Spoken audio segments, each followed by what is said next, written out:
კოლეგებო, მე მინდა ყველას მადლობა გადაგიხადოთ ერთად მუშაობისთვის. ძალიან ინტენსიური და ნაყოფიერი საშემოდგომო სესია გქონდა და შემდეგ უკვე რიგ გარეშე სესია. ძალიან ბევრ საკითხთან დაკავშირებით იყო მსჯელობა. უმრავლესობასაც და ოპოზიციასაც ყველას მადლობა აქტიურობისთვის.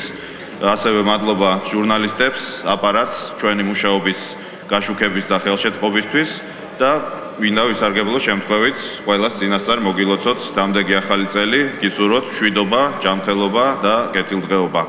ამით დღევანდელი სხდომა დასრულებულია, რიგ გარეშე სესია დასრულებულია.